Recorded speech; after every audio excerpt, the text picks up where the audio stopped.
జగిత్యాల అడవుల్లో వేటకు వెళ్లిన మేడరాజు చెవులకు ఒక శిశువు నవ్వు వినిపించింది. ఈ దంపతులకు సారలమ్మ, నాగులమ్మ మరియు జంపన్న జన్మించారు. ఆ శబ్దాన్ని అనుసరించి అతను ఒక పుట్ట దగ్గర ఆశ్చర్యంతో నిలిచిపోయాడు. ఆ పుట్టమీద దైవకాంతితో మెరిసిపోతూ ఒక పాప దర్శనమిచ్చింది. పులులు, సింహాలు ఆమెకు రక్షణగా నిలిచాయి.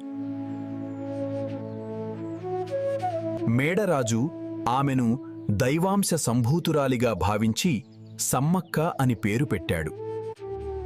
కరువు కాలంలో సమ్మక్క గిరిజనులకు ఆశగా నిలిచింది. ఆమె చేత్తో ఇచ్చిన ఆకుపసరు ఏ రోగమైనా నయం చేసేదని నమ్మకం ఏర్పడింది. గిరిజనులు ఆమెను దేవతలా పూజించేవారు. వీరి కష్టాల్లో సమ్మక్క ఆశయం మరియు రక్షణగా నిలిచింది. మేడారం పాలకుడు పగిడిద్దరాజుతో సమ్మక్కకు వివాహం జరిగింది. ఈ దంపతులకు సారలమ్మ, నాగులమ్మ మరియు జంపన్న జన్మించారు. పిల్లలు చిన్ననాటి నుంచే ధైర్యంతో, యుద్ధ నైపుణ్యాలతో పెరిగారు. కాకతీయ ప్రభువు ప్రతాపరుద్రుని కాలంలో మేడారం కప్పం కట్టలేకపోయింది. మేడరాజుకు ఆశ్రయమిచ్చినందుకు ప్రతాపరుద్రుడు ఆగ్రహానికి లోనయ్యాడు. 6 మేధావులు, సైనికులు మేడారంపై దాడి చేసేందుకు సిద్ధమయ్యారు. మాఘశుద్ధ పౌర్ణమి రోజున మేడారంపై దండెత్తారు.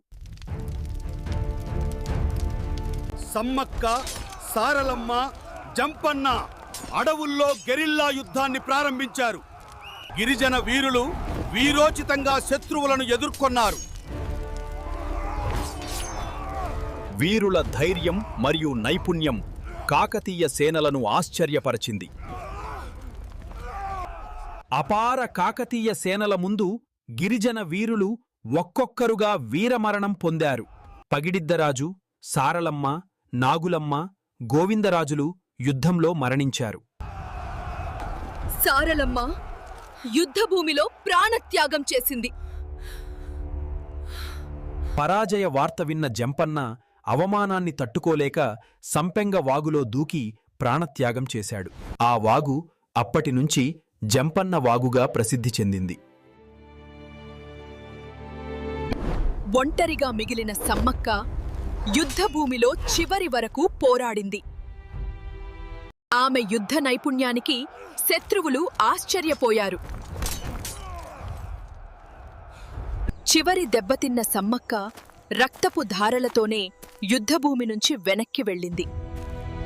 సమ్మక్క చిలుకల గుట్టవైపు వెళ్లి అదృశ్యమైంది.